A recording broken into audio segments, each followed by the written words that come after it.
Andibulise kuni bathandi bezemidlalo eMzantsi Afrika, ingakumbi kuni balandeli bebhola elikhulu ke laseMzantsi Afrika.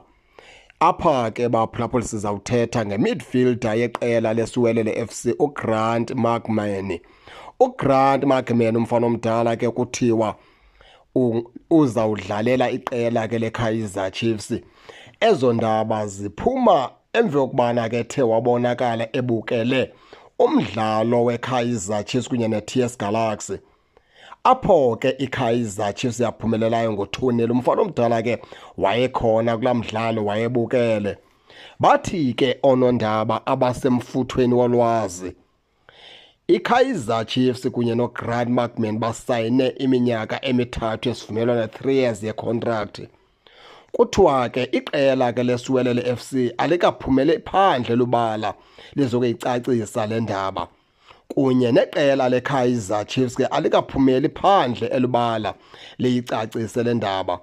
Kodwa bona onondaba basemfuthweni bayatsho bathi ke la macala amabini avumelene. uGrant McMahon usayine iminyaka emithathu neqela ke leKaizer Chiefs. Nawukhumbula ke baphulaphula into yokubana ke le ndodanyana ke kwaGrant McMahon yayike yafika phaa kwiqela ke leSundowns, kayiphumelela ke league phaa neqela leSundowns. Le ndodanyana ke ifunwa ngamazulu, iphinde ifunwe phaa liqela ke leStellenbosch.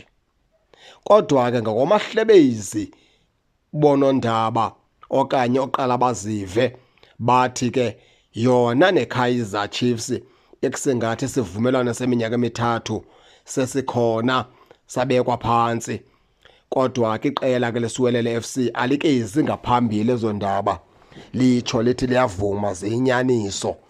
NeKaizer Chiefs ke ayikezi ngaphambili, itsho ithi ezo ndaba iyavuma ziyinyaniso. Le nkwenkwanyana ke yakwaGrant McMahon ke intle kakhulu apha esazikithini sebala. Umfana omdala uGudi ke ekuathekeni futhi liphola, uyakwazi ukuwujonga umdlalo into yokubana ke ubaleka ngeyiphi na indlela, akwazi ukuwupholisa umdlalo. Umfana omdala uGudi ke umfana omdala ekujongeni ke iiplayers ezithe zagepha zaspeyisa, aqhusheke ke ezo bhola. Umfana omdala ukwaGudi ke nasekukhabeni akhabele ugoalkeeper uGudi kakhulu. Umfana omdala kusho ukuthi ke phaa ngaphakathi esazikithini sebala kwii-midfielders zeqela leKaizer Chiefs ke kuzawuqhudelwana, kuzawuthiwa qhude manikiniki mani zindala zombini, ngoba kunoThabo Cele, kunoGeorge Mahlowu, kunoSibongiseni Mthethwa, kunoSiphesihle Ndlovu, kunoLebogang Maboye, kunoNkosi Ndiphile Ngcobo. Into ethetha ukuthi ke phaa kulaa midfield yeqela leKaizer Chiefs zizawududulana baphulaphuli. Injalo ke indaba kaGrant McMahon ebendiniphathele yona baphulaphuli.